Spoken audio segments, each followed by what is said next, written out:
Halo, Assalamualaikum warahmatullahi wabarakatuh. Perkenalkan, nama saya Ivana Nur Fahira, Prodi Farmasi kelas 2B, NIM 1448 2012 1003. Di sini saya akan mempresentasikan materi tentang integrasi nasional dari mata kuliah Pendidikan Kewarganegaraan. Langsung saja saya akan memaparkan materi tentang integrasi nasional. Kita harus ketahui terlebih dahulu apa itu integrasi nasional. Integrasi nasional merupakan suatu konsep penting yang perlu kita pahami sebagai warga negara heterogen atau warga negara Indonesia. Mengapa sih kita harus mengetahui atau memahami tentang integrasi nasional? Karena pada dasarnya Indonesia merupakan negara dengan keberagaman yang tersebar dari Sabang sampai Merauke. Contohnya keberagaman adat istiadat, agama, budaya, suku, ras, etnis, kepercayaan, dan lain-lainnya. Itulah alasan mengapa harus ada integrasi nasional dan menjadi alasan juga mengapa kita sebagai warga negara heterogen harus mengetahui atau memahami tentang integrasi nasional. Integrasi nasional ini sangat diperlukan untuk menyatukan semua perbedaan tersebut, atau kita juga bisa sebut integrasi nasional ini sebagai alat pemersatu. Menurut Kamus Besar Bangsa Indonesia atau yang biasa kita kenal dengan KBBI, integrasi memiliki arti pembauran sampai menjadi satu kesatuan yang bulat dan utuh. Sedangkan arti dari kata nasional berarti bangsa. Jadi integrasi nasional adalah proses persatuan wilayah yang di dalamnya terdapat sebuah perbedaan. Perbedaan tersebut meliputi suku, ras, budaya, bahasa, agama, dan faktor kebangsaan lainnya. Sedangkan dari segi antropologi sendiri, integrasi nasional ini adalah proses penyesuaian diri dengan berbagai faktor budaya untuk mencapai keselarasan dengan fungsi-fungsi yang ada di dalam kehidupan masyarakat. Jadi dalam segi antropologis ini, dia menyesuaikan, dia proses penyesuaian diri dengan berbagai faktor budaya. Tujuannya itu untuk mencapai keselarasan yang ada di dalam kehidupan bermasyarakat. Di sisi lain, integrasi nasional mencerminkan susunan proses dari kumpulan beberapa wilayah yang berbeda dan memiliki perbedaan, di mana di sini integrasi nasional mencerminkan, artinya dia lebih memperlihatkan susunan proses persatuan dari beberapa individu wilayah yang berbeda yang memang mempunyai perbedaan. Itu sini ada beberapa pengertian menurut para ahli dan faktor terbentuknya integrasi nasional. Yang pertama, pengertian integrasi nasional menurut para ahli. Menurut para ahli yang pertama ada Safroidin Bahar.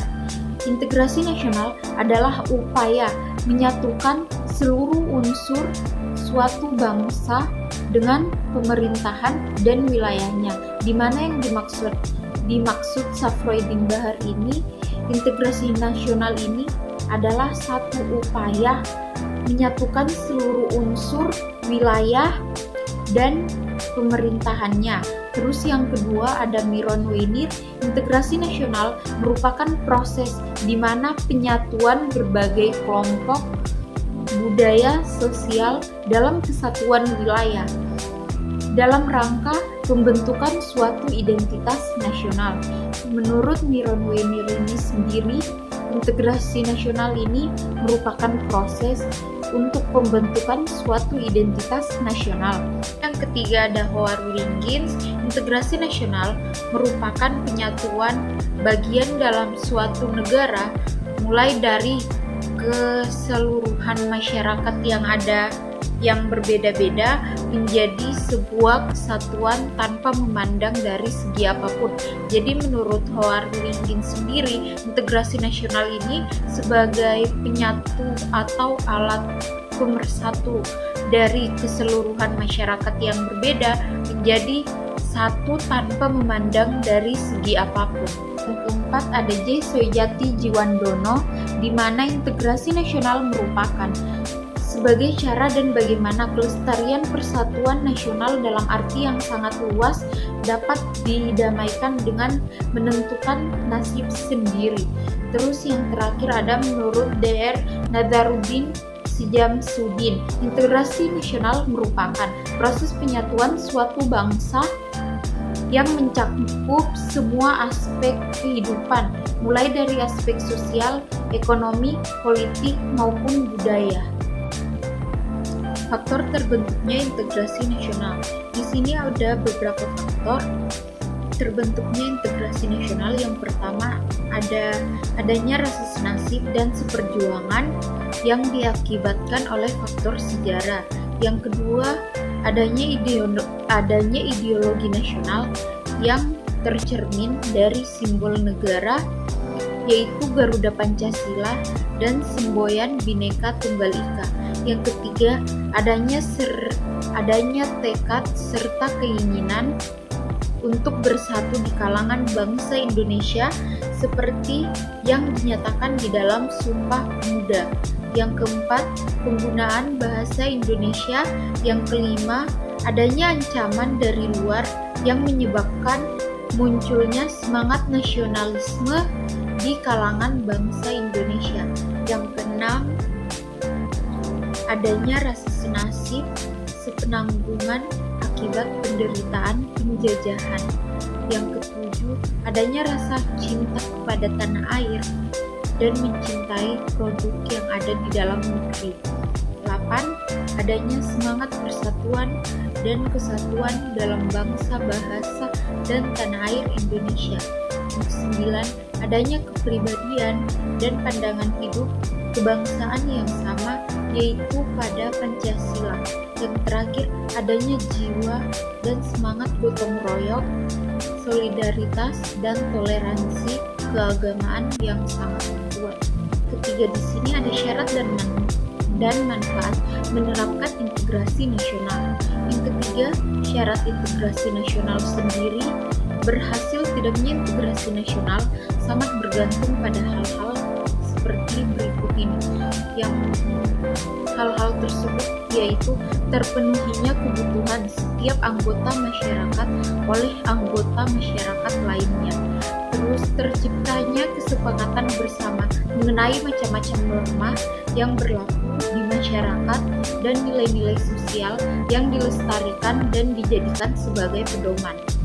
Nilai dan norma sosial yang ada dijadikan sebagai aturan baku dan melangsungkan proses integrasi sosial. Yang keempat, manfaat menerapkan integrasi nasional. Manfaat menerapkan integrasi nasional sendiri diantaranya sebagai berikut. Yang pertama, menumbuhkan kesetiaan nasional.